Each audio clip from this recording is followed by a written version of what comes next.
And Jesus sort of throws those things out and throws down something completely different. So let's read these. This is in Matthew chapter 5, verse 3. Jesus says, "Blessed are the poor in spirit, for theirs is the kingdom of heaven. Blessed are those who mourn, for they will be comforted. Blessed are the meek, for they will inherit the earth. Blessed are those who hunger and thirst for righteousness, for they will be filled. Blessed are the merciful, for they will be shown mercy. Blessed are the pure in heart, for they will see God. Blessed are the peacemakers, for they will be called sons of God. Blessed are those who are persecuted because of righteousness, for theirs is the kingdom of heaven."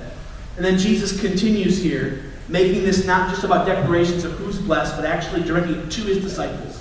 And he continues and he says, "Blessed are you when people insult you, persecute you, and falsely say all kinds of evil against you because of me. Rejoice and be glad, because great is your reward in heaven. For in the same way they persecuted the prophets who were before you." I don't know what universe Jesus lives on, but generally when we're insulted, when we're attacked, when people make stuff about us, we don't jump up and down and rejoice. Like, I've never seen someone zooms by you, cuts you off in traffic, and gives you that special hello. And I've never seen the parent who's like, "Yeah!" Kids are like, What's wrong, Mom?" "Oh, nothing's wrong. Someone just gave me an incredibly emphatic gesture.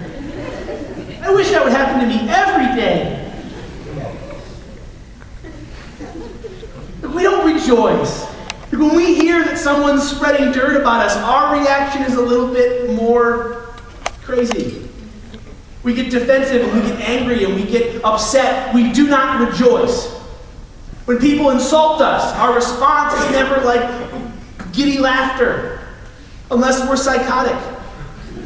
And that could be the case. I'm not ruling that out. But this is what's nuts about this, that Jesus is flipping all of these cultural norms. He's turning it all on their head. If Jesus said something like this today, it would have the same amount of shock value. If he said something like, "Happy are those whose relationships are strained, for they will learn to forgive."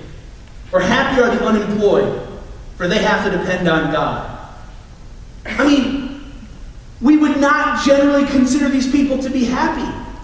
These aren't circumstances that you and I chase after, because our happiness is related to our circumstances, and so we don't want these good things. And these are a little bit more descriptive than they are prescriptive. Jesus isn't saying like, "Hey, you should go seek to mourn to discover the true meaning of happiness." He's not saying that. He's not saying the secret to happiness is to go mourn, so go shoot someone you love, and that way you can mourn. No, he's saying that there is a happiness that exists that's deeper than your circumstances.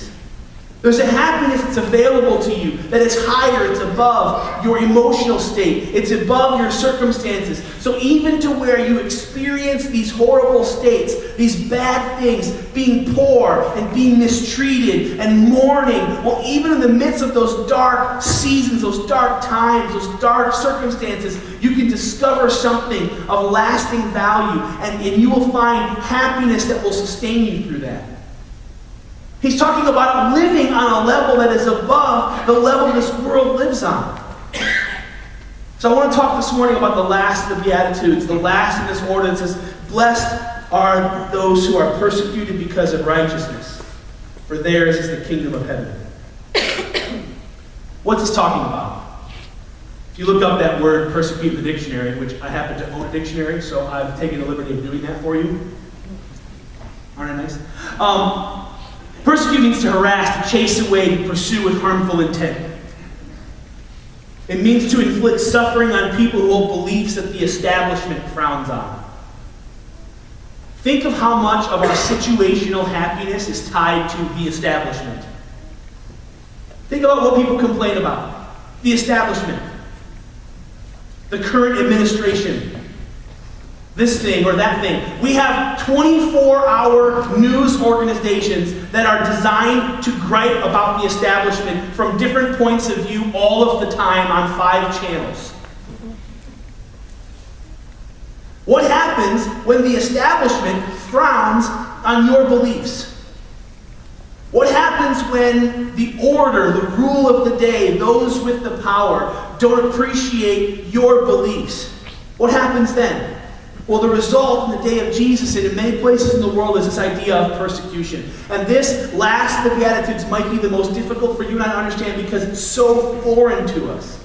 It's so far removed from you and I. People cannot stone you or torture you or imprison you or beat you because of your religion in the United States of America.